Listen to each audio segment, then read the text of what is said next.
This is your last chance. After this... Or should we not follow the advice of the galactically stupid? That is a nice boulder. Ludicrous speed! Go! Ladies and gentlemen, coming to you pre-recorded from two undersized apartments in New York City, it's Revenge of the Film Nerds. There, we're in a tight spot. I hate when people talk during the movie. With your hosts, Black Crystal. I'm not bad. I'm just drawn that way. And Jack Manley.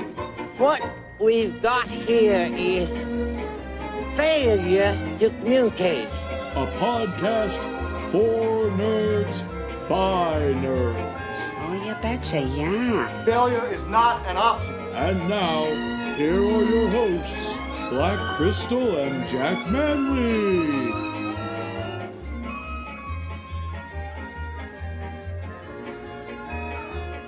Hello, everybody, and welcome to episode 8 of Revenge of the Film Nerds. I am so excited to finally get into today. We've been going through a lot of stuff, so first, let me bring in my co-host, the lovely, the extraordinary, Manley, Jack Manley. How are you doing, man? We've been going through a lot lately. What year is it? Yeah, right? Had a little stint, getting sick, the world is ending. Oh my gosh. It felt like the world was ending a couple weeks ago after we recorded our Airplane episode. As folks, we did promise you Airplane when we finished up the 7 podcast. We both know we did. And we watched it and we recorded it and we had a blast recording it. And then I got a hold of the sound and it was a whole bunch of garbage that we ended up actually recording. Not quality-wise, but just like the actual physical sound quality was horrifying. Like it was. I don't know what happened to the waves, right? Space. Something happened in the transition from pressing stop and bringing it to the studio. Oh my God, Space has hit me up. You know, Manley's like, oh man, what's happening? We can't use this. I started crying a little bit for you, man. I tell you what, it reminded me, like sitting there trying to edit, it reminded me of every 90s hacking scene I ever saw. It's like, oh, maybe I can just, enter the code. No, it doesn't work like that. If the sound's ruined, the sound's ruined. So unfortunately, we're not going to have Airplane for you this week. We're going to put that on the shelf for a little bit. We'll come back to it. You know how it is when you discuss something and then you've got it out there. It's hard to bring back that same energy. So we felt it would be best for you guys to move on to what we've got next in our schedule and to save Airplane for a little bit later, maybe this season, maybe another season. But we will eventually record a podcast on it. But BK, how apropos is it that we had a disaster with the Disaster Movie podcast?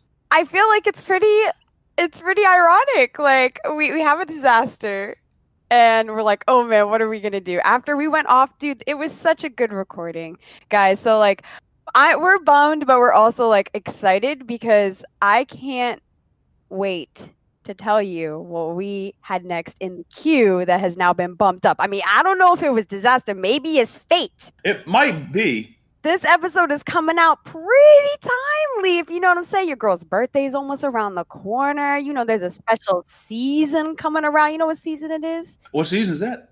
It is Halloween, and we are doing The Nightmare Before Christmas. I'm so excited. Oh, absolutely. We are tackling this wonderful piece of animation. BK, I understand it is one of your favorite, if not your favorite film. Oh my God, top. This is my favorite film. But people ask me, what is your favorite movie? People say movie. And I put this above, of all else. I cry. I hear the opening scene, and tears. Okay, it is an emotional connection to this. We'll get into maybe why I found it. Hopefully, we might be able to dissect what makes me so tied to this, because we're gonna get into it in this episode. So buckle up, guys. We're making up for what happened last week, and we're coming in strong with A Nightmare Before Christmas, bro. Absolutely, Jack. Let them know who is involved in this project, because we all know Tim Burton, right? We know Tim Burton, but there's a lot of other people that kind of brought this project to life, and a lot of other things history-wise that kind of made something so spectacular as this movie even possible. Oh, absolutely. First off, we should absolutely mention the principal creatives on this. This film was helmed and directed by Henry Selick, who is a big-time claymation director. He did James and the Giant Peach, and he did Coraline, so the man's got a track record after this, obviously. It was written by Michael McDowell and Caroline Thompson, and the music was done by Danny Elfman, but the chief contributions are most at the feet of one Tim Burton, who wrote on this, and he also produced it. Oh my gosh, I'm geeking. I'm literally crying. You're doing everything justice, Jack. This is how I've always envisioned talking about this movie. It's good to point that out, though, with Henry Selick and like his work that he's done. I love James and the Giant Peach. I was probably way too young to be watching that movie. It's a little creepy. You don't show that to like a 4-year-old, okay? Like that's not. You need to be a little bit older to really appreciate it. Maybe so, but you might want to get that memo to my mom as well, because when it came out in '96, we saw that in theaters, and a little 6-year-old boy was being exposed to that. Probably one of the reasons I'm so weird now. See, this is why we relate. I knew we were cut from the same cloth, Manly. I knew it. Also, I'm calling you Manly today because, I don't know, I feel very strong. It's Jack. You'll get 20 names in one episode, guys. I'm sorry, but hey, it's just the way it works when you have the many identities I do, apparently. Oh man! But let's get into it with Tim Burton. You are right; he is the principal guy, and he really did have this story. It is a story. It kind of starts from a story, and the story is the poem, right? Of The Nightmare Before Christmas, I guess. The story is his poem. But before I jump into the history, because y'all know how I can be, I do love my long tangents. I want to make sure that people know what that poem, what this story is really about. I want you to set them up with that BK synopsis. Okay, here we go. It's coming to you, hot fire BK synopsis time.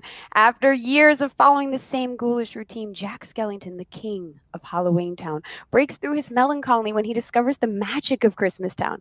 Determined to bring the joyous holiday of Christmas back home to his friends and family, Jack develops a plan to make the day his own. Learning along the way that who you are is determined not by your circumstances, but what you hold deep inside your heart. Oh man, that's beautiful. Oh my God. That's a really good and clear summation of the whole thing. I mean, do we need to record the rest of it? I mean, no, we're going to. We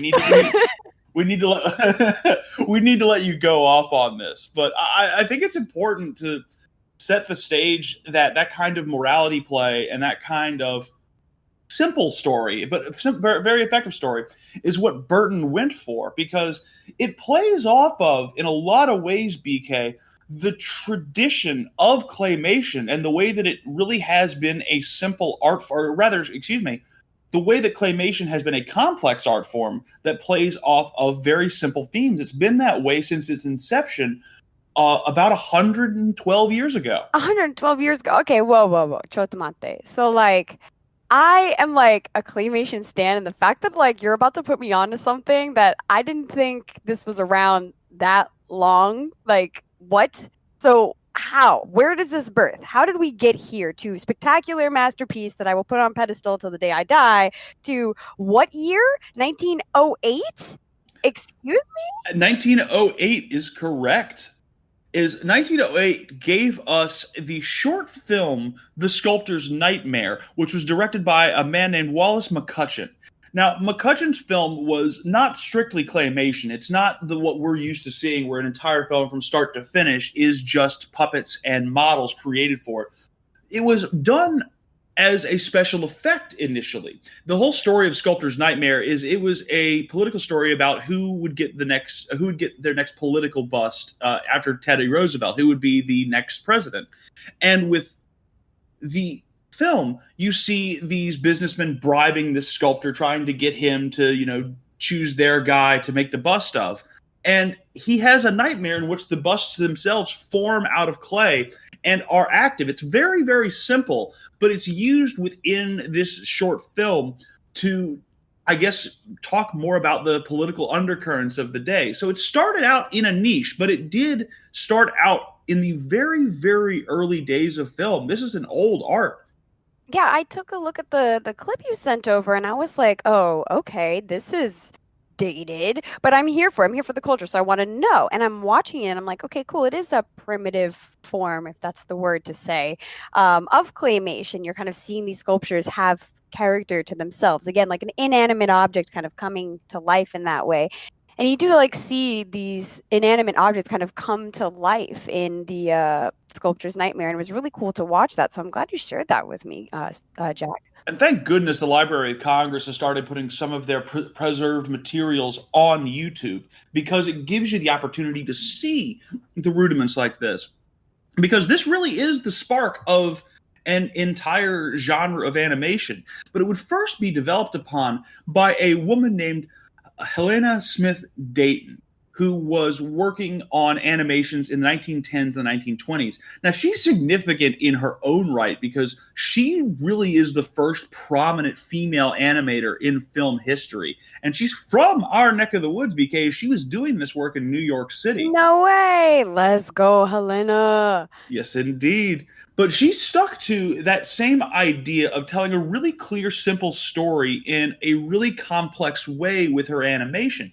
Is she stuck to fairy tales. She did an interpretation of Romeo and Juliet out of clay. Very easy to take in. Very accessible stories to make what it was a very, very difficult art to understand into something that was consumable for people. It's a really important step that she put into the process, and it set up claymation not just as a special effect, but something that could actually be given its own form and purpose outside of the quote-unquote real world. I'm so interested. I'm like, okay, because I think I've seen that before, the Romeo and Juliet one.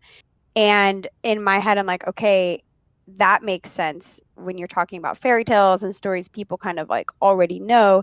It's like a really cool medium. And like, I'm wondering how we get from that though to some of like the things we know and love today for claymation. Like, where is that like jump? Like, where's that defining step there? Because I feel like I'm not seeing it yet, Jack. That jump really comes because of there are a couple people who really were integral to it, but the one person you would put above everybody else in the world of claymation as its patron saint, if you will, is a gentleman named Ray Harryhausen. Oh. Now, Ray Harryhausen did every claymated effect you saw in every famous movie, basically from the late 40s all the way through the early 80s.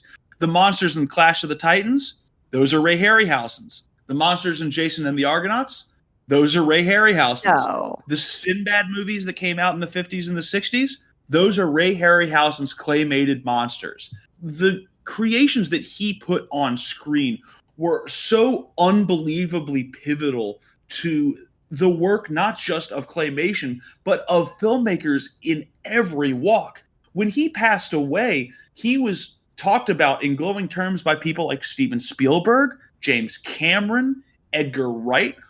There's so many people within the film industry that were influenced by his creations, by his use of special effects within the work that he was on.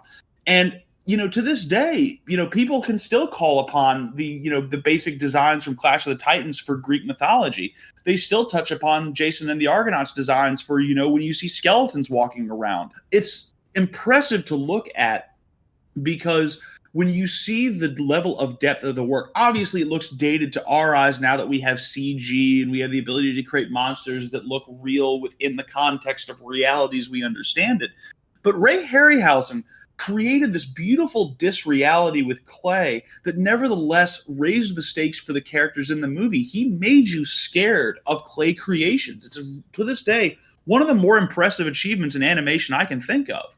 I'm glad that you really put me onto that because, like, now it makes sense. Like, I totally see it. And again, I feel like when you say that, it brought fear, like, at looking at these, like, claymation things. I think that's it. For me, I hone in even a little bit further. Like, I think it's again, giving emotion to the clay, to the inanimate object. Like, that's really where you start to truly kind of see that. And it's where I gush, where it's like, it's the feeling. Like sometimes I'd be resonating more with these inanimate clay characters, like alone. And I realize it is the hard work that these people, these animators, I should say, really put into kind of showing that detail and showing that expression in every layer of the work and of the craft. Like, it's amazing. So like to think about, I know how they did it for the Nightmare Before Christmas, right? But to think about how they were actualizing this back in the day is what gets me like jaw dropping, Jack. Like what? I know, especially with how time intensive of an art it is. It's amazing to think that there have been professionals for a long, long time within the film industry, almost as long as the film industry has been around, who have dedicated themselves to this craft. But moving sort of forward from Harryhausen, while he created, as you mentioned very astutely, where he created that emotional acuity for these clay figures, for this clay puppetry, what claymation was still really missing, and the kind of the last piece that goes into place for something like Nightmare Before Christmas to become possible, is that you needed to be able to create convincing characters. You needed to be able to create protagonists with clay that people would actually care about. And as hilarious as this sounds, we owe that character aspect to Art Clokey's creation, Gumby. Oh, totally, Jack. Absolutely. Oh, I'm so glad you're going off on this. Oh my God, yes. Oh my God, I can't believe I didn't even think about that this whole time. Oh my gosh. I mean, Gumby is it's amazing to think of because it's such on its face it's such kind of a cheesy, you wouldn't call it schlocky, that's not fair, but it is kind of a cheesy, very formulaic set of morality plays that just happens to be set around a little clay boy and his clay horse. And it's this very simple series, like I said, but it was so effective that it's not only did it start spawning its own merchandising and become popular with kids, but it really did elevate a clay figure into superstardom. Which sounds weird to say. Like, you don't think about that. You don't, before this, you thought about clay as kind of a special effect. You didn't, except for the work of Miss Dayton, you didn't think about clay as really being the form and function of the story. But because Gumby was so successful at it, it started motivating people like Henry Selick and a gentleman across the pond by the name of Nick Park, who, if you listeners are not aware of Nick Park's work by his name, you're certainly aware of his principal characters, Wallace and Gromit. Oh my gosh. Yes. Duh. Oh my God, Space, I feel like you're dropping bombs on me today. I didn't think bombs could be dropped on Nightmare Before Christmas for me, of all people. Oh my God. Okay, I'm just getting giddy. Like, absolutely. Okay, it makes sense. It comes from it being this abstract form of like special effects to kind of add an added layer of like, I don't know, magical. I feel like it was like a magical element, right? It was mystical. And then you get to a character like Gumby where it's like, no, the clay is like the principal feature. Like, he is a character. It looks like this. This character is alive. This isn't just something in the background or something added to kind of like facilitate a greater story. No, like, Gumby's out here and popping, bro. Wallace and Gromit out here chilling. Like, it makes sense, Jack. Oh my gosh. Okay. It's important to think about Wallace and Gromit. Well, Nick Park more specifically, because his film Big Day Out was nominated for an Oscar in the same year that his film Creature Comforts were. So 2 claymation films were nominated for Oscars in the same year, and he got that Oscar for Creature Comforts in, I believe it was 89. I wanted to say 90 at first, but I'm pretty sure it was 89. But either way, it was right around the time that Nightmare Before Christmas actually got greenlit and began shooting. It's that final piece kind of claymation's history leading up to this point, is that the only thing after it got those characters, it got its form down, it got its special effects heritage down, but it didn't have that mainstream respectability until Nick Park was able to walk across that stage and take that Oscar. And so it's amazing to see how the form evolved in this way, and then it, gave us something like Nightmare Before Christmas. But to get to that film itself, BK, we've got to rewind just a teensy little bit and get ourselves back into the 80s when Tim Burton was an animator at Disney. Oh, man, you got to give him the Disney tea. Like, this is what I call the Disney tea, guys, because, like, everybody sees this. This is one of those movies where people like to be like, oh, that's not Disney. And then I'm like, but it is Disney. And then there's also other people who are like, of course it's Disney. It's always been Disney. And I'm like, y'all don't know the story, okay? You clearly don't know the story. It's a pretty complex story. When Burton was working at Disney as an animator in the mid 80s, he was coming in with a background that was very odd compared to his contemporaries.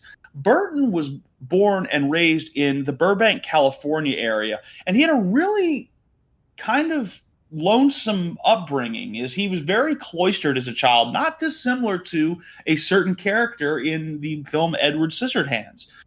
But he really appreciated as a child, one thing that he really responded to was holidays. He's been on record saying this multiple times, is he loved the pomp and circumstance of a Christmas or a Halloween, as he really felt as a child that they held a special meaning.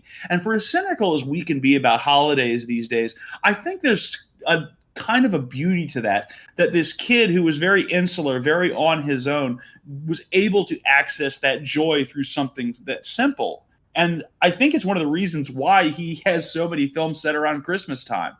No, it makes sense. I literally is like one of the things that I like about Tim Burton is kind of like the tone that he takes with all of his works. And I think knowing his upbringing and knowing like kind of the life he comes from, you can see that be expressed, and that little tidbit of like hope and joy that he finds in these holidays, which a lot of us are cynical about, like you said.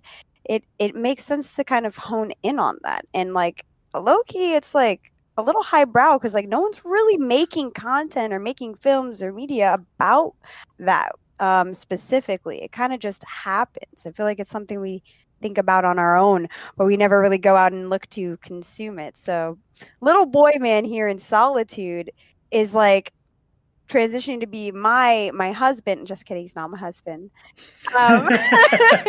I want to know how he goes from that to really getting to his work on Vincent. I never knew the build up to that. I'm not sure if you do, Jack. I'm not too clear on that as well, but the one thing that comes across in his short film Vincent, which is brilliant, and you folks should give it a watch if you can, is that, as you said, there's that real tinge of hope and joy that he has in all of his work. And he puts it through a really disturbing, if I can say that, aesthetic. And I think Vincent is the first place where he really nailed that down. And it's what I think emboldened him to take that childlike zeal he had for holidays, combined with his knowledge of filmmaking, to write the original poem of Nightmare Before Christmas, which was a 3-page poem that he was planning out to be a TV special narrated by one Vincent Price. Oh my gosh, Vincent. That he's got Vincents in his life. Okay, sorry. You're not wrong. I didn't know it was 3 pages. And again, is that long for a poem?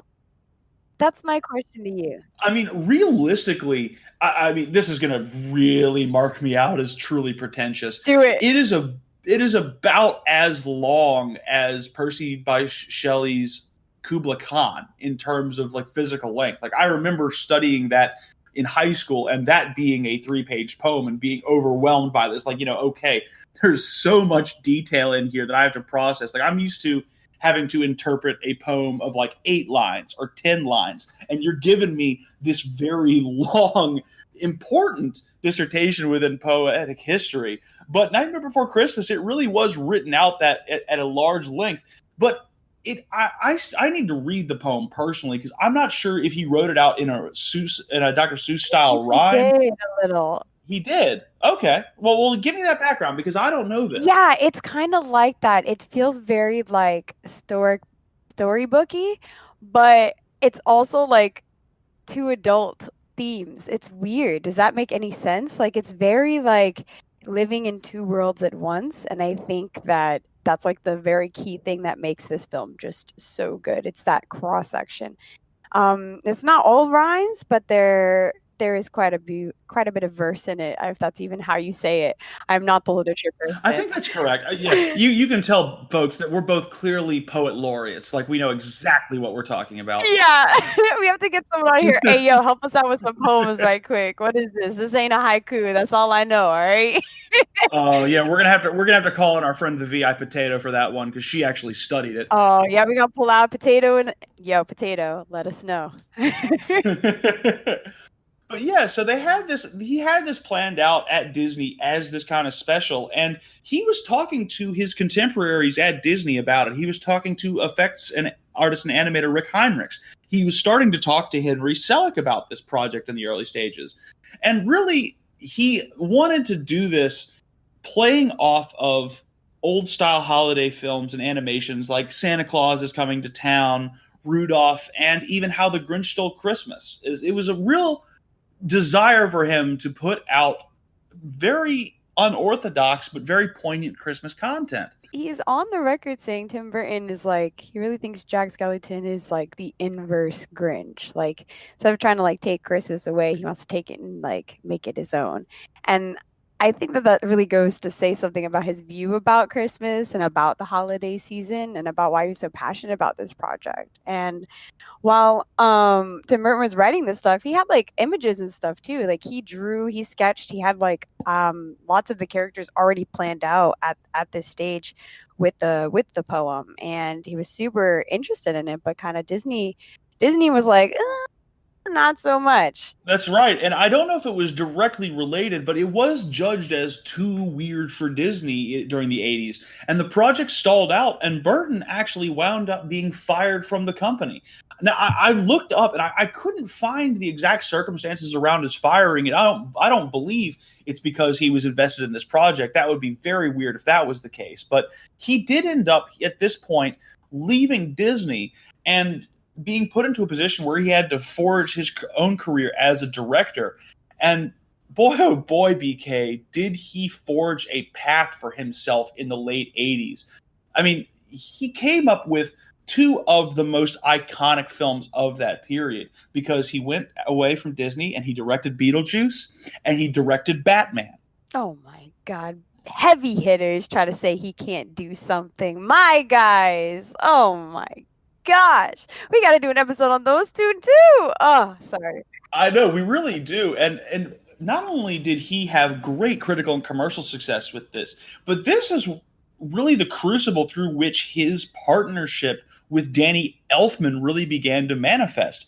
In particular, I remember as a kid watching the original Tim Burton Batman, and the theme that Elfman came up for Batman was particularly iconic to me. And it's just one of those things. It's cool to see how these collaborators on this project, how the people that ended up being the principals really just circled around each other and all came together. And finally, now that claymation was a respected art, now that people understood Burton's aesthetic and understood that it could be profitable, he reached out to Disney in 1990 and told them, hey, I have this project that I had there. I have these animations and this writing I've done on it, and I'd really like to develop it. And because Jeffrey Katzenberg, the Disney executive, was very adamant at the time about showing off Disney's feature animation capabilities, the project finally got greenlit. But it would not be greenlit with Tim Burton directing it. You do what you got to do at that point, right? Like, Tim Burton got a name slapped right on top, all right? Like, he made his dues, okay? I think it's worth something to be said at this point, and kind of like the background on the film is really Tim Burton's connection with Danny and how they kind of got into making the story before even like the script is done. Danny Elfman has been writing pretty much the musical score for the whole plot as they're like chilling in their house, like and like Tim Burton would come over and be like, yeah, this is what the guy is doing, and this is what Jack is doing, and Danny would just like make overtures and would be like, here you go, do you like this musical I've made? Before they'd even like have the characters created or the script really written out, they had a poem, pictures and sketches, and almost an entire soundtrack sung by Danny Elfman himself. It's incredible. I've I've done a sort of minor bit of dipping my toes into the musical world, but in all of my time looking at other film musicals, I can't think of another that was really created this way, where it was such a tight bond and such a meticulous process between the composer and the writer producer. Like, this wasn't even Henry Selick conferring on this. This was Burton. Tim Burton didn't do the project, not because he didn't have this passion for it. He just honestly did not want to get caught in the stop motion slog, and he had Batman Returns sitting there for him as well. So he was staying involved with this project despite being very busy and himself very averse to the type of art that Henry Selick was using, even though he appreciated it. That's such an interesting dynamic, though. Like, I'm like really pointing that out. Like, it makes sense. He's like, hey, I want this project to come to life. You have it. I think it's going to be great. Can we please make it happen? Look, I have music now. Like, there is more to this. Like, I'm making your job easy, like, just make it happen. And when you've got Disney money, let me tell you, anything is possible at that point.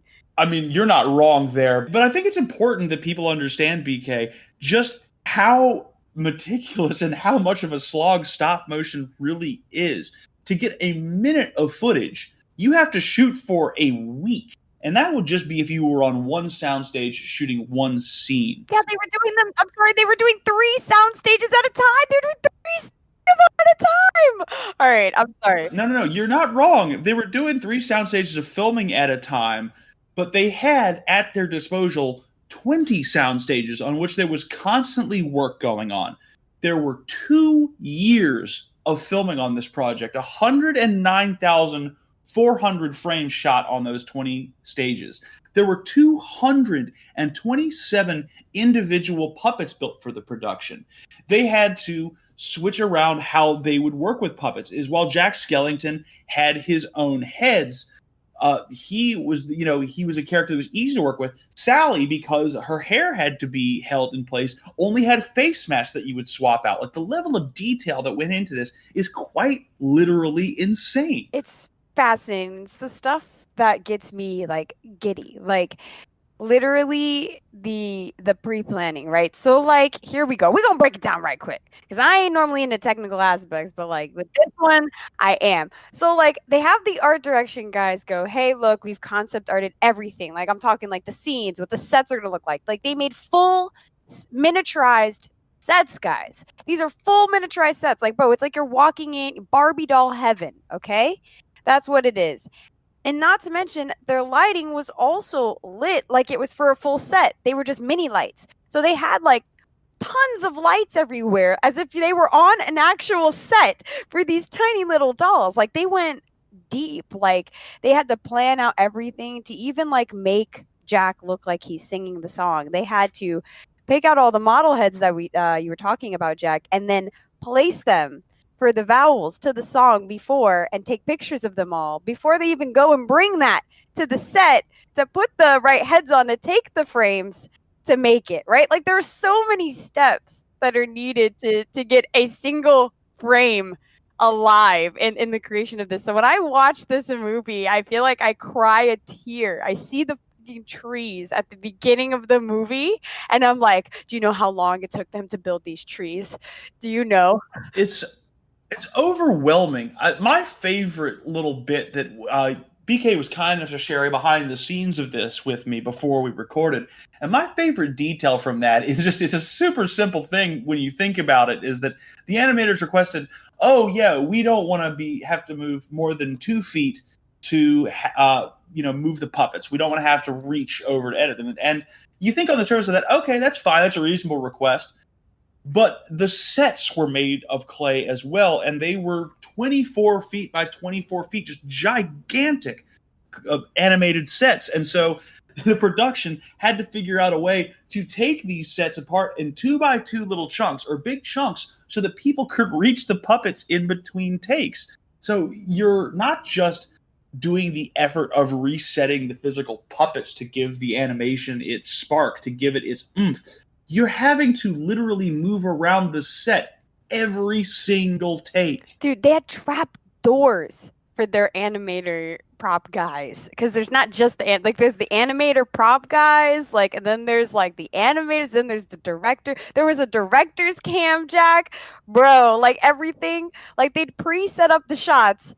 Director would come in, my boy, right? My boy Henry pulls up with his little camera, and he's like, "Okay, that's the shot. All right, cool. Now we can like film it." I'm like, bro, I would lose my mind. I would not know what to do. How do you have patience? The patience, the dedication, and the attention to detail in this film is just like by far. And on a like technical aspect, like down to the very functionality of these characters even beginning to exist, all of it is just so overwhelmingly fascinating. Like I wish I could be on set just for one day and just take a look and just be like, hey, yo, what's going on over here? So they were like living in a compound for like God knows how long. It's over. Like I said, it's overwhelming. It's absolutely overwhelming. Don't let anybody ever tell you that the work of creating film is easy, because this is about the highest degree of difficulty I can think about. But BK, we can geek out about the tech aspects of this film until the sun burns out. But I would love for you to start taking us through the story of this film, because it's something that you hold near and dear to your heart, and I'd love to see where you guide this discussion on story, because it's a very packed film. Oh man, it is. There's like lots of acts. I'm glad you laid it up that way and said that it was packed, because it isn't just a short little one-liner, you're done in like 40 minutes. No, this is like fairly long film, and it plays like a musical, like a traditional musical, in the sense of like, unlike a Disney film, right? When you think about the classics of Cinderella or Pocahontas or the Mulan, the songs are just kind of incorporated and kind of help to build out a movement. While in The Nightmare Before Christmas, it plays like it's a musical. The music drives the story just as much as the characters do. That's the sense that I got right from the beginning, when you get this wonderful little quick narration just to sort of set the stage, very similar to what you would see again in How the Grinch Stole Christmas. And it leads you into the opening overture, and it leads you into This Is Halloween. And this is a really critical segment of the movie, because through these songs, as you said, you're getting the story, but you're really establishing the characters very well without having to hear many of them speak about themselves or focusing on them inwardly. Through their actions in the actual set pieces, you're getting a real sense of what Halloween Town is actually like. I love how they do it, because I'm the one for the world building. So like off top, it's like, here's the little ode to the poem, like you said, but let's also like make it feel like a Christmas movie. Like it feels like a Christmas movie, and then you get debated into going into Halloween Town. Like that's when I knew this was the movie for me. This movie was made just for me. And then going from This Is Halloween, you kind of like do, in fact, like you said, Jack, get to know the characters before we have our first dialogue in this song, which we're finding out is not just them singing to sing. They're singing because it's a celebration, because it is Halloween. That's right. And it's nice to see in the way in which it's animated. One thing that I appreciate about Tim Burton's style in this, and Selick's style in this, is that they're very unflinching about having the grotesque be a part of Halloween Town. They're not trying to do a cookie cutter version of what is actually scary or unsettling. They're trying to put really genuinely scary and unsettling elements on film in a way that is palatable in a kind of a Christmas special dynamic. It's an extremely fine balance, I think, because some of the stuff that you see in Halloween Town would make you ill if it didn't have this air of lightness to it. It's exactly that, Jack. That is what I've been trying to articulate my entire life, is the balance between like the misery, the woe, that and that like unsettlingness that you talk about, and then having this weird joyous, hopeful, whimsical feeling merge at the same time. It's like I don't know if that's a Tim Burton special, like in the tone and the aesthetic that he does, because I feel like you see it in so much of his work, and most prominently in this, because I feel the musical element really kind of pushes that expression of that tone, like in the chords that they use in the song, and like the creations of each character's little theme, how the town has one sort of song, how Jack's melody is one melody, and you know when someone's about to talk, or you can start to know what characters you're hearing in the background of music of this song while things are playing out in front of you. It's just such a holistic experience and journey, and I'm getting emotional. Jack, you got to tell me to stop. Like, okay. This might dry your tears and bore you a little bit, because I'm going to bring in some more pretension here. But Burton's style reminds me of in the setup of Halloween Town is it genuinely reminds me of the work of Salvador Dali in a way. Because Dali, in his surrealist paintings and in his surrealist film work, he did not shy away from grotesque imagery whatsoever. It was a very big part of Dali's creative process, but there was a flippancy to the way he interpreted the world as a surrealist. There was a way in which he, made bizarre things feel familiar. It's the same kind of ethos in a much lighter sense as the Far Side comics that Gary Larson created. It's that same type of aesthetic that really comes in here. And so it's why Nightmare Before Christmas, it shocks you with that aesthetic, but then it brings down in the very second song, it brings it down and personalizes it for you to where you're going beyond the aesthetic and you get yourself very invested in our principal character, Jack. Oh man, going from This Is Halloween and me being able to quote the first like whole interim dialogue until Jack's lament, it's actually scary. I really enjoyed the scene because like you have Jack Skellington out here be like, yo, I'm macho, I'm popping, I'm the Pumpkin King, what's good with it? Just killed Halloween for another year. You got the witches fawning over you. Like everyone's like, oh my God, love me, Jack. Let's give him awards. And he's just like, nah, man. I don't need all that. There's something more to my life. And he really goes, he really goes off and has his song in the pumpkin patch, one of the more iconic scenes of the film. And you do get to feel that personalization, like you said, Jack. You get to figure out, okay, well, this character isn't just like the Santa Claus equivalent, or he is not necessarily the Grinch who stole Christmas. It really is setting Jack Skellington apart from all these characters you might have thought he was going to be. And you get to see him really having an everyman struggle. Like, and I kind of think that's one of the cooler themes about this film. It's like Jack is just kind of your everyman guy out here doing his best job and just wanting something more in life, It's a beautiful and it's a smart setup. I mean, there's a real poignancy to it, I think, in part because it's such a smartly written beat within the film. Is you have set up the world, you've built the world around it now, and you've got the central protagonist in focus. But what you really need is to raise the stakes. You need to give people an understanding of what the problem really is for Jack. And what it is that it's this very universal feeling of a sense of not belonging, even when others around you feel that you belong. There is an insecurity to Jack that is examined very well here, because insecurity is a hard thing to convey on film. It's more often, goes into the realm of, hesitancy or cowardice. True insecurity, those deep-seated need to fill a hole within yourself, is something that really comes across here very well and builds to the inciting incident of the film. Is, he's so melancholy at this point, as you said in your synopsis, that he just goes off, walking almost with a broken heart, just going off and walking into the wilderness. And we get to that beautiful moment of that inciting incident when he discovers the door to Christmas Town and is literally sucked into this whole new world. I think, first of all, everybody loves this song. So let that rock, let that ruminate. Yes, we are at What's This? Oh my gosh, it's so good. It is that childlike intrigue that it has. But I also, low-key, think it's a cool commentary. If you look at everything kind of cynically in a sense, like the holiday season always like sucking you in, kind of throwing you with all of these like things that are joyous.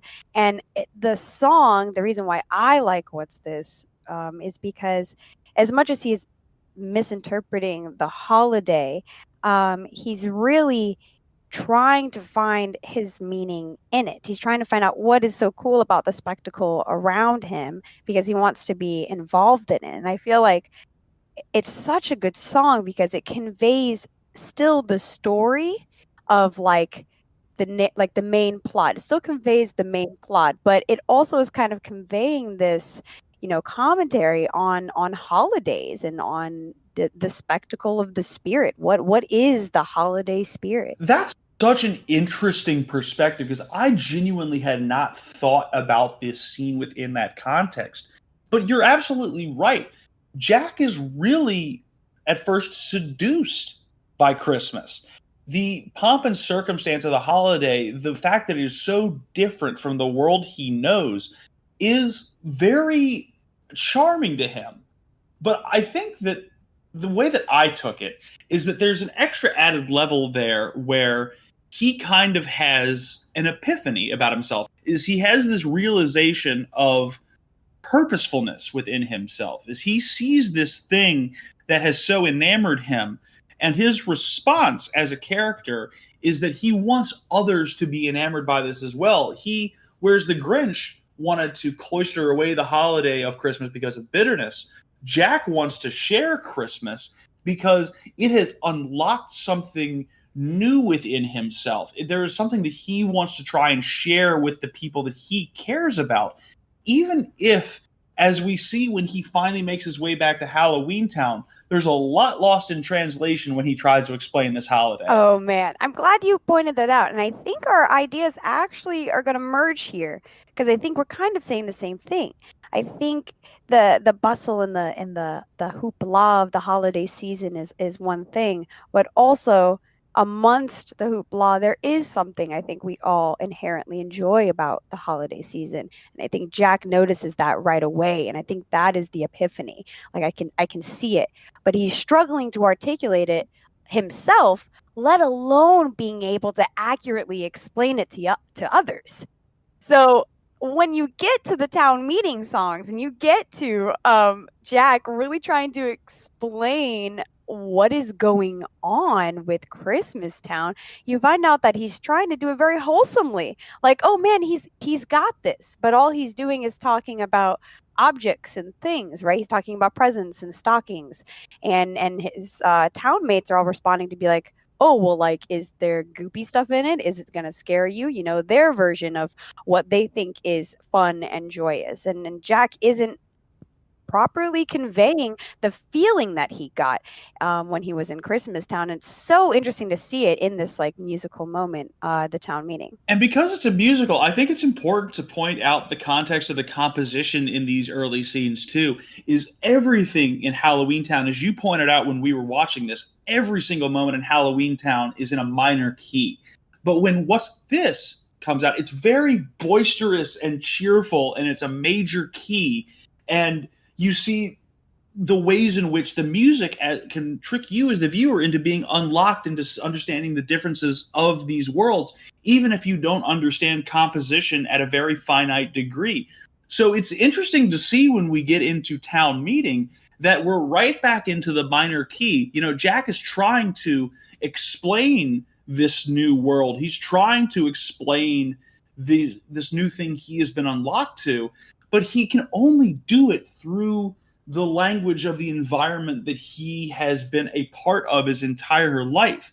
It develops back into this minor key in the music as he struggles to explain the joy of Christmas. I think that's a really interesting technical touch. It's amazing. Like, even at the start of the song, right, he's like, he has the tone of Christmas Town when he's explaining it in town meeting. Every time Jack talks at first, it is a little bit major, and then the townspeople respond, and it goes right back to that minor key again. So like those little nuances to him overall finishing the song by just playing it up, because he's like, hey, well, they don't seem really interested, or maybe I'm not explaining it right, so I might as well give them something that they want.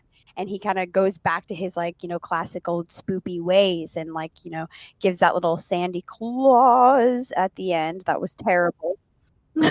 It's like he's still insecure, BK. It gets back to what he was expressing in his lament at the early stages of the film.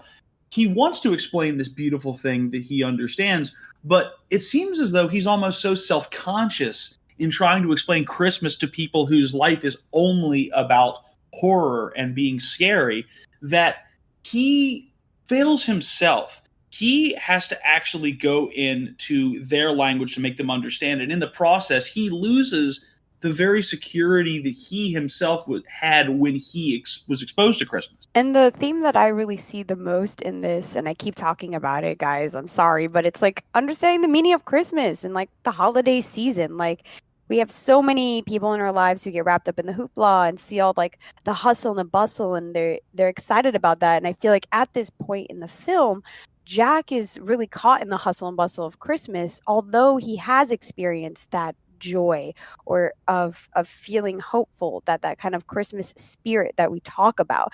But how can you really begin to explain it if you can't really truly understand it yourself? I mean, he's not really pointing to anything that is what we would think brings the Christmas spirit. Family, belonging, love is what we kind of think the Christmas spirit is. And Jack is not explaining any of that. So, of course, Jack and Jack, oh my gosh, this is why I'm calling you Manly. Of course, he goes back to his ways, like you're saying, and only kind of conveys it in the only way he knows how to, because he's got an image to keep up, personally, I think. And I think that is a sign of the insecurity. Well, hey, I can't explain it properly. Maybe I don't understand it. Maybe I'm not doing it right. So let me just like not even, scrap it. Let's just go with it. Let's go out with a bang. So I see that. And then that kind of leads into the next really long segment where you hear something's up with Jack, and you see Jack stuck in his tower, and he's experimenting, trying to figure out the meaning of Christmas. There's a literal equation on the chalkboard he's writing to try to figure out what equals Christmas. He's experimenting on ornaments and on candy canes, and like, again, on all of the materialistic aspects of Christmas. He's never really finding out what is there that's more than that, and having to the point where he's like, I've got to figure out what it means. What can I do to figure out what it means? And I think that's where he makes that transition, and that like switching gears from being like, I need to understand it, versus I'm going to just become Santa. If I become Santa, I must know the meaning of Christmas. Santa is the meaning of Christmas. That's what it is. Eureka! This year, Christmas will be ours. There you go. It's really interesting how I love your perspective on that. And it's interesting how both of our perspectives on this really do feed in very different ways into the progression of the plot here. Because you're absolutely right when you focus in on the materialism aspects, is that Jack really does get enamored with that in these scenes. The experimentation is some of the most inventive animation in the film, I think, and it's some of the best comedic touches. Like, I do love that equation on the board. It takes me back to a lot of cartoons I watched as a kid. And I think it's interesting, too, to look at it from that point of insecurity, because we have been provided throughout the film, we didn't sort of understand where she would fit in, but we start to get a clearer picture of Sally, the town's sort of resident Frankenstein monster, who is very much somebody who has a heart of gold, and somebody who is, despite her surroundings, tends to see the good in people and tends to see the light things in life that she wants for herself. And I think she really functions at this point in the film to see right through Jack and to see through his armor. She not only sees, I think, that he is misinterpreting this new thing by getting caught up in the details and the nitty-gritty of it, but I think she really does start to see his insecurity and wants to kind of save him from it, not knowing exactly how to do so. I'm glad that you started talking about Sally at this point, because I thought I was going to bring her up earlier. Because personally, I was so tight at the end of the movie the first time I watched it, because I was like, why is Sally such a prominent character? You don't really get to see much of her until, this point here where she is trying to kind of escape the tower. But you get a little. She's almost featured in cutaways more than anything else. Exactly. I was about to say that. She features like in these cutaways where it's like her kind of always being there in the shadows, of always being right over your shoulder, not in a menacing way, like in a wholesome, like guardian angel way. And it's weird that I'm saying this about this rag doll, right? This artificial character. She's stitched together. She's been manufactured by Dr. Frankenstein and is his pet, let alone that being a really cool, reference to Frankenstein. But her character is pretty prominent, and her little moments start at the beginning with her trying to be there for the celebrations, and the doctor coming in and be like, why are you here? You're supposed to be taking care of me.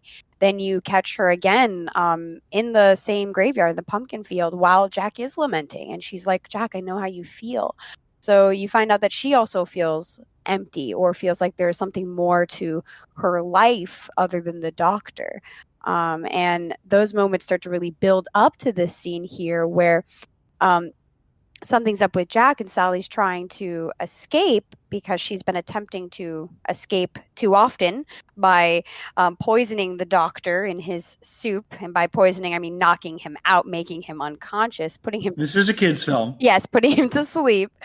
But doing that, and so it's kind of showing her trying to find her freedom, but more than freedom, I think find her own purpose. She is the Pinocchio type character, right? She is someone who has been animated within this film. So I really like how they play on the ragdoll effect and how that kind of drives her character through this. And the love story, I think, is something that is added, which is really dope about her as a female character in this. Like, her sole existence is not actually as the love interest. She is trying to find herself as well, and it sees that Jack is trying to find himself. He may not know that's what he's trying to find, like you said, Jack, at the time, but she catches that insecurity, that he is looking all over the place, inside outwards, looking somewhere else to fill that void inside, and she doesn't know how to convey himself or herself, and vice versa.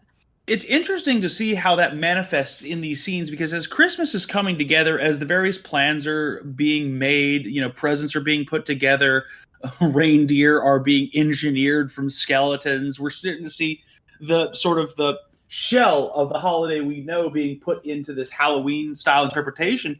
Sally's almost kind of trying to sabotage that a bit, not because she doesn't believe in this happiness, but because she's concerned that Jack is misguided, that he's taking these things a little bit too far because of his internal turmoil.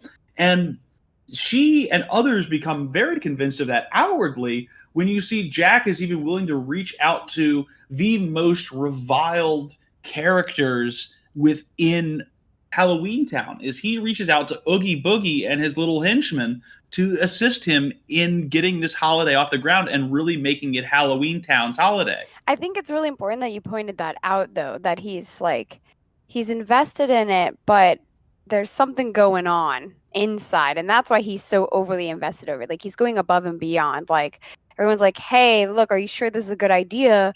We normally are like going over the plans for next Halloween right now, like, and you're getting everybody on deck for this, like literally everyone. Like, you're calling in the henchmen from Oogie Boogie to help you with a super secret project that you won't even let the mayor hear about. It's very interesting that you point that out, and also like a good insight to his character of how he's willing to kind of do whatever it takes. You don't really see that side of Jack at first. You see him very human and not villainous, and he's starting to kind of give you those little moments of like, okay, Jack, like, this is bad, right? Like, this is a bit much, like, please calm down.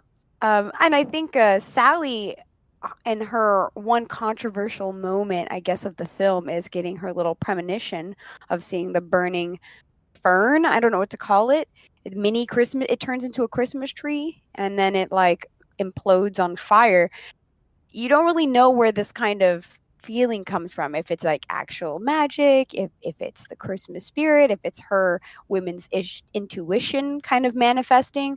And I like to lean towards the latter because it gives Sally a bit of more purpose. Like, she's becoming that woman from the rag doll. She's actually becoming someone, and she's trying to act on that.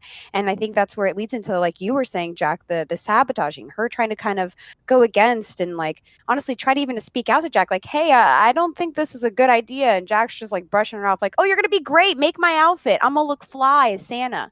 She's a beautiful foil in this film to Jack in a lot of ways, because whereas Jack is very cynical and his reaction to Christmas is trying to kind of reject his own cynicism, Sally is a true innocent. But her development, as you mentioned, into a woman is, I think, way stronger than Jack in terms of her certainty in herself. Is there's a confidence that Sally has, is that even though she's an innocent, even though she knows she doesn't necessarily understand what's going on, she is very dedicated to finding herself through this process and trying to help others and incorporating that as part of her being. Whereas Jack is not, he's trying to help convey this holiday, this happiness he has, but he's really doing it for very self-serving reasons, which is why somebody like Oogie Boogie can be enabled within this world. And Oogie Boogie to me is a deeply interesting character, because while you see Jack and Sally really trying to rebel almost against their environment, in Oogie Boogie, you see a principal antagonist who is not only defined by the environment of Halloween Town, but is so swallowed up by it that he finds anyone else's view of things to be laughable, to be stupid. He is Halloween Town incarnate almost more than Jack is. I'm gonna have to tie Oogie Boogie in a bow right quick, because shout outs to The Voice, man. My man's such a good song when you get to kind of feel that vibe about him. I mean, he is our one black character, let's be honest, let's be frank here, voiced by a lovely black man. I should have his name up here. Actually, let me look that up right quick if you don't mind. Yeah, please do, because I'm willing to riff about Oogie Boogie a little bit while you do, because I think that whole aspect of environment-defining identity fits into a couple of songs here. It fits into Kidnap Mr. Sandy Claus, absolutely, because it is these henchmen of his who I still think are snitches personally. Snitches get stitches though, Jack. Yeah, but these three little snitches. They they sing, they take this beautiful idea of Jack's, all he wants to do is to, kidnap Santa Claus so that he can make sure that Halloween Town gets to do Christmas. And they immediately take it and run with it by thinking about all these vile, horrible things that they can do to Santa Claus, enabled by Oogie Boogie. And you see that coming to fruition in the Oogie Boogie song, as we've had this film where you've been allowed to be a little bit lighthearted but conflicted about the way in which you fit in your environment, the way in which you fit where you are as a person. And now you're confronted by this character who's literally telling you, when you try to talk about things that are good or joyful, he's literally going, "You're joking! You're joking!" Literally just laughing in the face of the idea that anything can be hopeful or joyful. And it's a very interesting contrast. I love it. And I think you're really right to point that out, though. Like, at that point in the film, everything has had that slight tinge of hope or a slight bit of lightheartedness, and it really starts to change in these next three movements of songs. Like Kidnap Mr. Sandy Claus, while it's not necessarily joyful, it has that whimsical feel of like, oh, we're getting one over on him, haha, this is cute.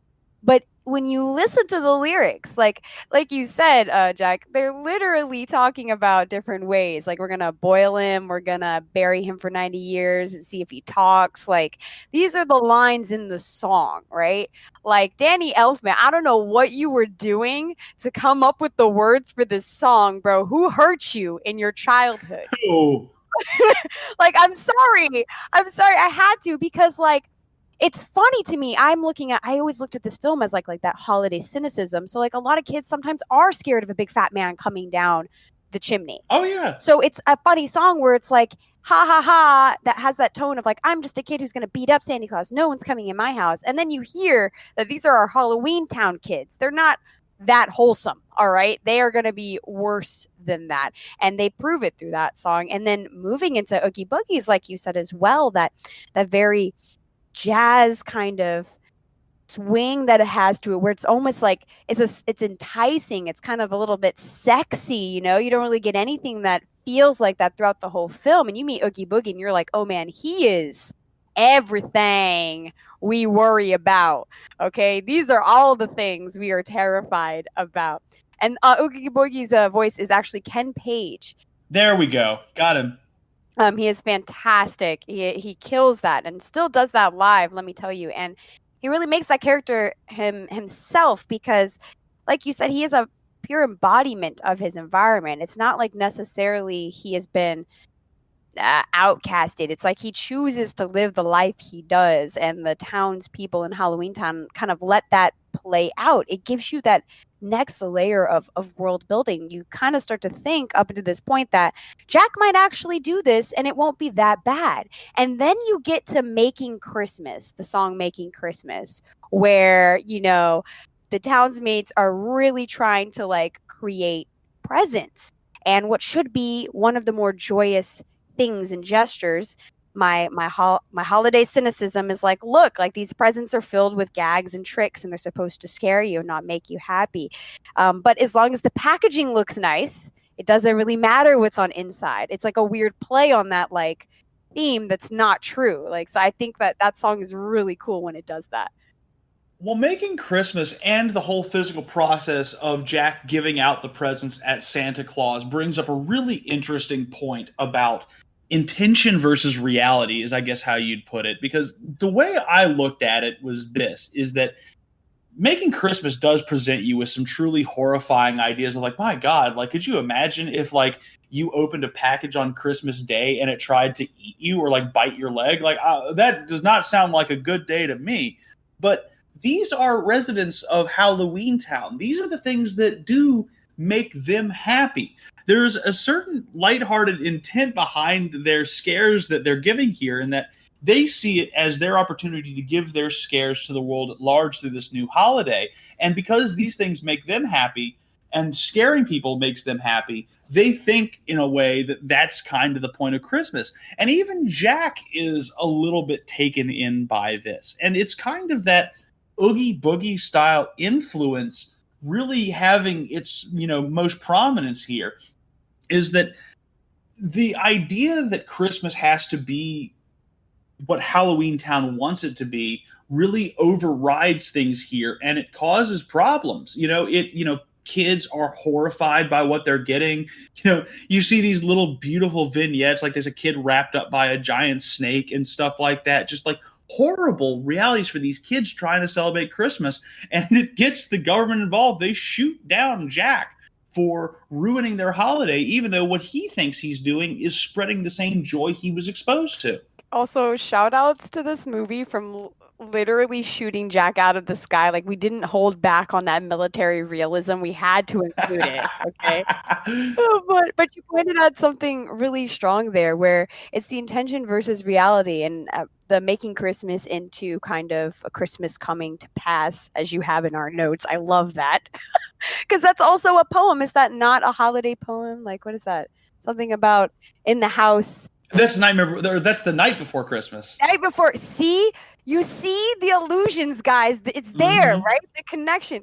So I'm geeking out because this is the moment, right? You're getting that classic holiday tale scene from the outside world, right? We actually come out into the real world, and we're like, oh, okay, this is again another level of the world building.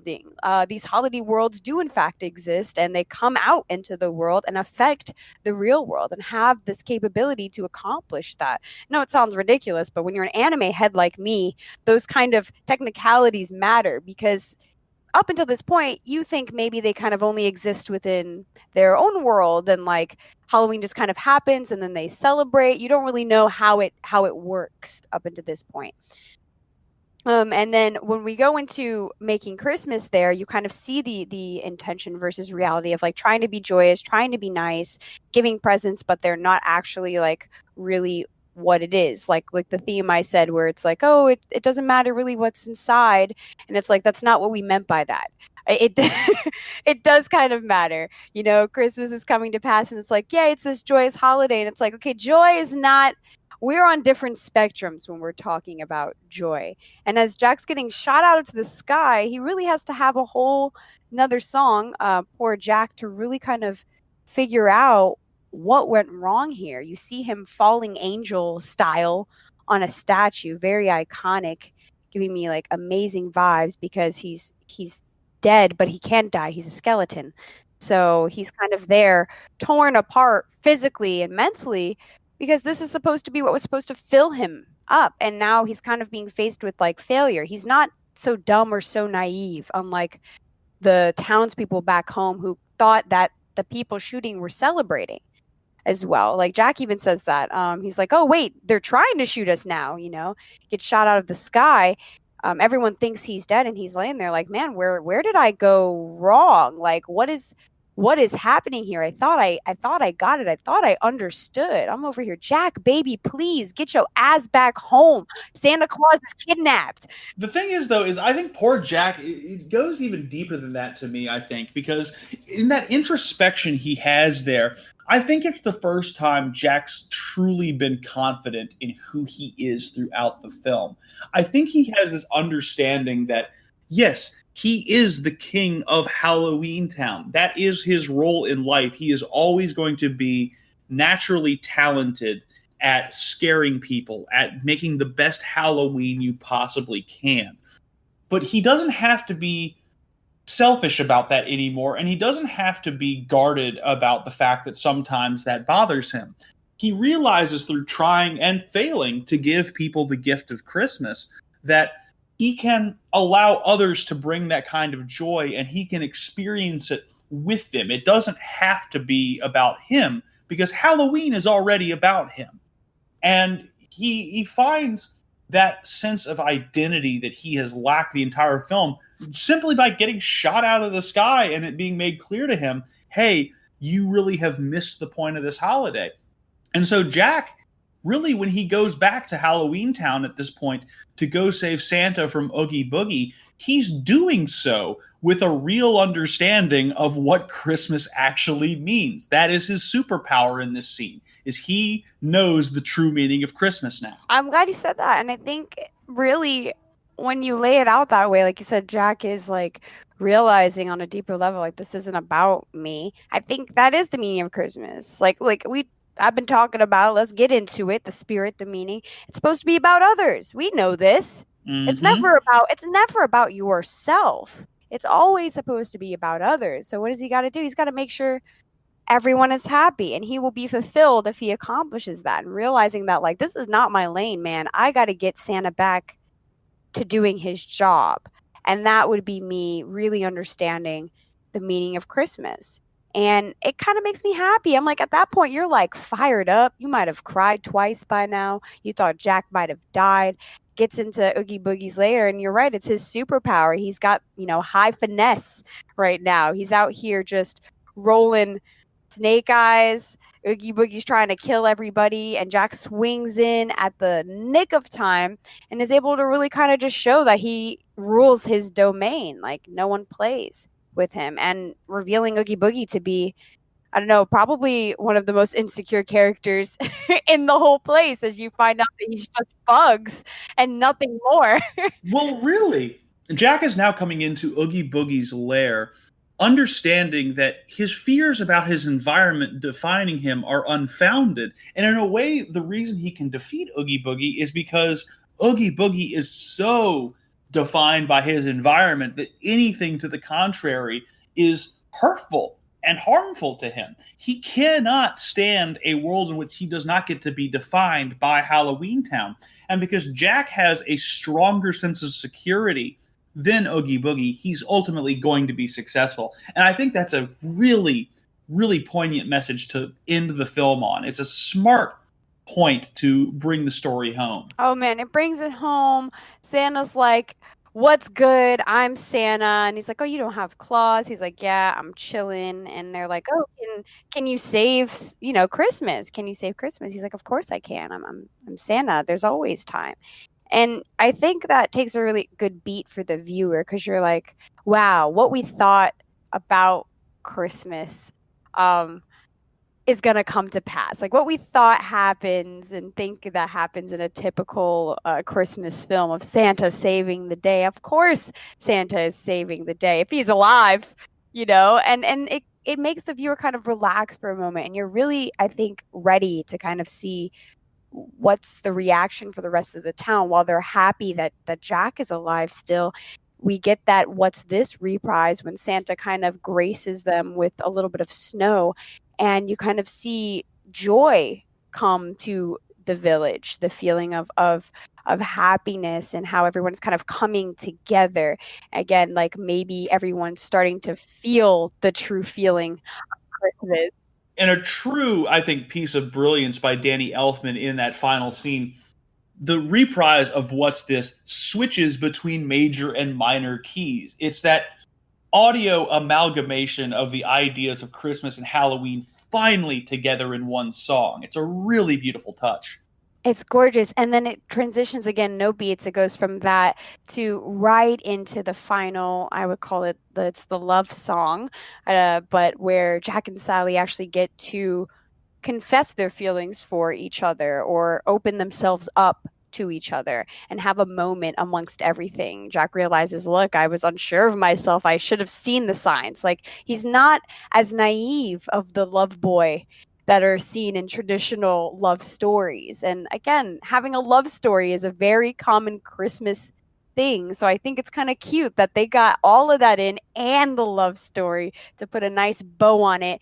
Jack comes home, gets the girl. Sally is able to use her voice and finally get her feelings across, and they're reciprocated, which is like the icing on the cake. Like, you can't, Christmas is saved and Sally is finally heard. Like, I couldn't ask for a better movie, guys. Is there any wonder, I should say, why this became a cult classic? I don't know, man. It's too iconic. It's like, it does the tropes well and in a new way. And I really just think The Night Before Christmas is a goddamn masterpiece of animation. Unquestionably. That literally have burned some of the greatest things we've seen today. I mean, like, we got to get Coraline in the rotation because, like, now that I realize that was Henry Selick, I'm like, okay, cool. Like, this is popping. We're in this. Because The Night Before Christmas, I feel, proved that stop motion animation, or at least animation with more of an adult story or tone or approach even,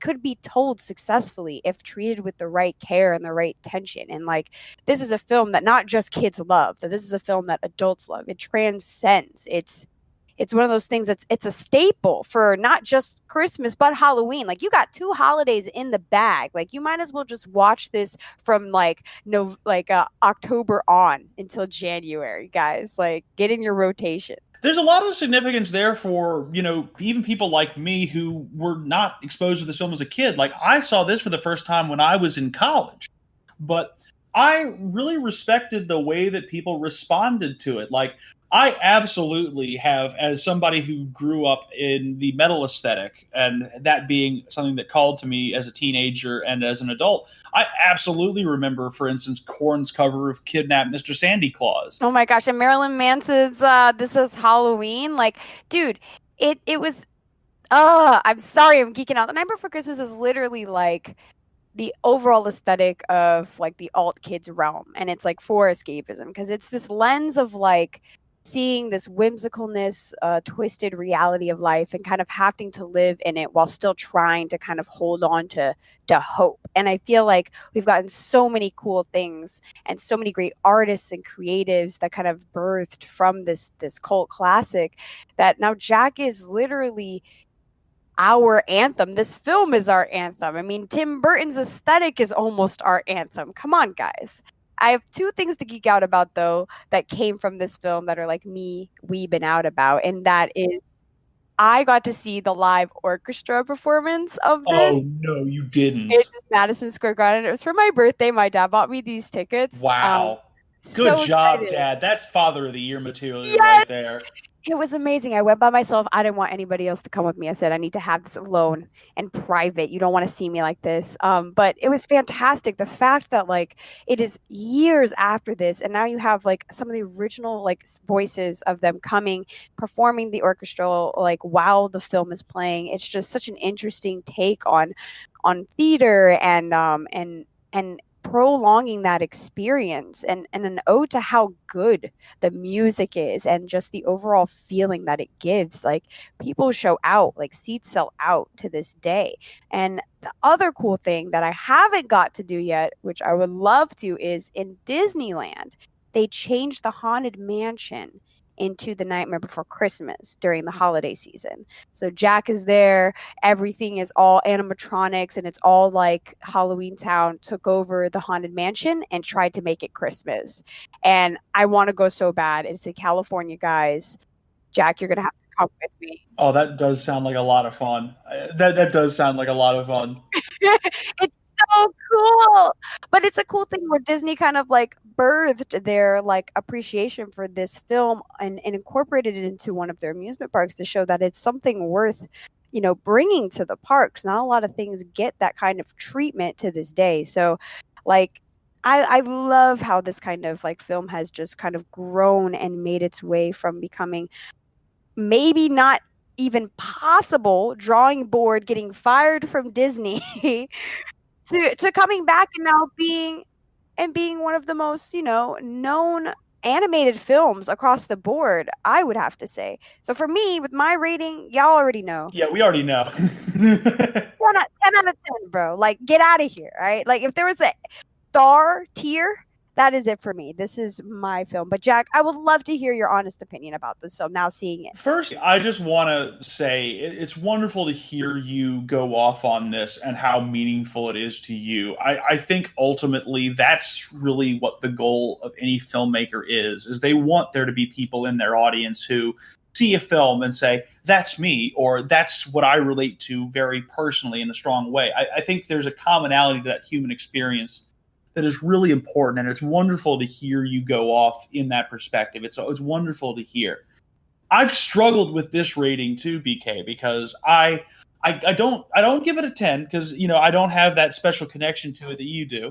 But I also don't want to put it so low that I would be insulting or anything like that. But it's a hard one for me to place. I think I fall with Nightmare Before Christmas for me being around an 8 out of 10. And it gets up to that level, obviously, because it's eminently rewatchable. It has so much of a cultural impact. And if we didn't say it enough going over the background and history and technical stuff, like, my goodness, this is a mastery of an animation technique. Like, you're rarely going to see anything claymation that's this good. The only things that I can put on par with it are Selick's other work and the other work that Nick Park has done. Like, I might put Chicken Run on this level, but it's loses out on those last 2 stars for me for, I guess, one story reason. I would have loved to see the stakes of the environment encroaching in on Jack raised a little bit more. I think there is this little bit of the film that might just be sort of left on the back burner involving Oogie Boogie and involving that kind of sentiment where they could have played around with that idea a little bit more. I like seeing the environment encroach on Jack. I like seeing Jack have to struggle against his own identity so much that I'm left wanting more. I'm left feeling I absolutely understand and love the metaphorical significance of him defeating Oogie Boogie the way he does, but I almost wanted more of a struggle leading up to that. I didn't want it to be so neat and so clean. I almost wanted Oogie Boogie as probably my favorite character in the film. I wanted him to win a little bit more, to reach that kind of an extra level of villainy. And it takes nothing away from what Tim Burton said in what he created in this film. Same thing with Henry Selick. It's just the way that it strikes me personally. I was so enamored by it that I wanted that little bit extra. I wanted them to take it out from an hour 20 minutes to maybe an hour 45 and just give us that extra little time of Jack having to struggle with his identity, because it's such a ripe storyscape. But 8 out of 10 absolutely feels appropriate for this film. I give that to you. I can agree with my rating still. I would have liked that. I think you're right. I think once the poor Jack starts, the film kind of feels like it's about to be wrapped up in a bow, you know? It kind of goes very fast. And I think really seeing the environment a bit more, seeing how he is kind of combating with it with his newfound perspective and giving Oogie Boogie that chance, a bit more of a struggle. I would have loved to see it, you know?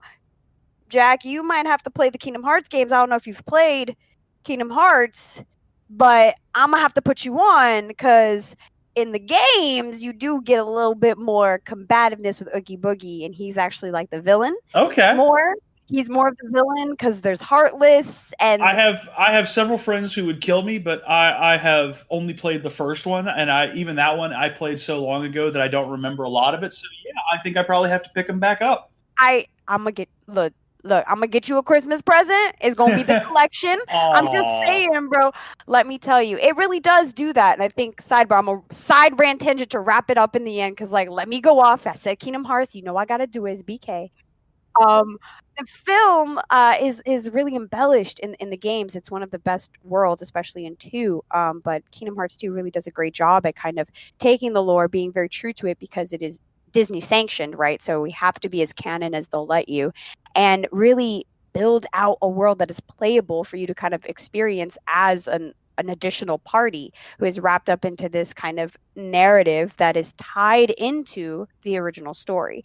So cool, like on a story level thing. This is why I love how weird and crazy Kingdom Hearts gets, because they take these worlds that I know dear, these Disney films, and they kind of play on their stories and play on the characters that we know and love. And specifically in the Nightmare Before Christmas world, you do get to combat Oogie Boogie. He is like your main villain. That fight that you wish you had in the movie, you are playing it, trying to fight him, and Jack is your homie. Like, that's how cool it is. So they really tacked on the context I was hoping for a good 10 years later in a video game. Yes. Okay, good. It's Good to so know. good, though. It's so good. It's so amazing. Even a little I'm gonna say I'm glad you got to geek out on that a little bit, because I know you love that series and you love this movie. And this has been a fun way to sort of, you know, hail in the spooky season a little bit. You know, we brought it in starting with 7, you know, back at the very end of September, getting us into it, and we've got this, you know, little lighthearted touch, but I have to say, BK, the next thing we've got coming up to cap off our kind of our spooky season, these spooky podcasts we're doing, is we're going pretty heavy next week, folks. I have convinced, as a late addition into our season, BK, you have never seen anything by Alfred Hitchcock. Nope. And that to me was like being, you know, yelled at with profanity. It physically hurt to hear that, because Hitchcock has been such a huge influence on me. Like literally when I went to NYU, we had to watch Rear Window, I think every year, at least twice in different classes. It was referenced that much, but we're not watching Rear Window. We're going full spook with Hitchcock. BK, I am introducing you next week to Psycho. I'm really amped for this. I've heard tons about it. I know its significance. I am ready. I feel like this podcast has primed me for this. I think that there was any other time to watch this film, it would be with you or the fam, you know, the BK fam. But I'm amped, and you know I like my spook, okay? And we get to do it. It was released in September of 1960, so near as makes no difference. We're celebrating the 60th anniversary of one of the most consequential films in Hollywood history. It's not just because of its horror pedigree. It's not just because of the pedigree of its villain. It's not just because of Bernard Herrmann's amazing score to this film. There are so many things about Psycho that changed the film industry forever. And it speaks to, despite the fact that he wasn't the greatest human being in the world, it speaks to Hitchcock's creativity, and it speaks to his mastery of the form. And I'm so excited for you to be able to go into this film and to hopefully go into it at least a little bit cold. I know you know some of it probably, just because you can't escape Psycho in our culture. It's so ubiquitous as a film. But it's the earliest film we've looked at thus far in Revenge of the Film Nerds, and don't worry, we got more classics on the way. But this is a great classic, I think, to start us into the older Hollywood period because of how different it is from everything that came before it. Oh, I'm so amped. I love watching new stuff for the podcast. Like, honestly, more than watching my favorites, which is saying something. So you guys have to tune in next week. We're going to be coming to you, not live, but we're here. I'm too much in my Twitch mode, guys. You can hear it in my voice. So please check us out. Please check us out. And you can find us now. We are on Twitter, RFN_podcast, and on Instagram at Revenge of the Film Nerds. Finally, we got around to doing it, BK. We've been so lax on the Instagram game, but we are there, and we actually got our full tag. On Instagram, we are Revenge of the Film Nerds. Finally, we got one. So hopefully we can make a switch and be synonymous on Twitter one day. But we are out there, so if you guys want to know what's going on, we'll be posting shortly, giving you all the deets. And you can find us out on all of the normal channels. You know where I'm at. I'm on Twitch. I'm on YouTube. I'm on Twitter at Black Crystal. But Manly Jack Manly, let them know where they can find you. And, y'all are starting to learn where I'm at, which I'm very, very thankful for. You can find me on Twitter and on Instagram and on Facebook at Manly Jack Manly, M-A-N-L-Y on the first one. Almost misspelled my own name. M-A-N-L-E-Y on the second one. And in addition, we're hoping, things are a little bit dicey at the moment, but, we're hoping that WUW can get a little bit more ground and get some more content out there. And, look for my boys in the locker room, my girls in the locker room at WUW Wrestling on Twitch, Twitter, Instagram, Facebook, wherever your social media is sold. Gotta rep the house that has given me the ability to train as a broadcaster and train in my passion, because when I'm not doing movies, I'm doing wrestling.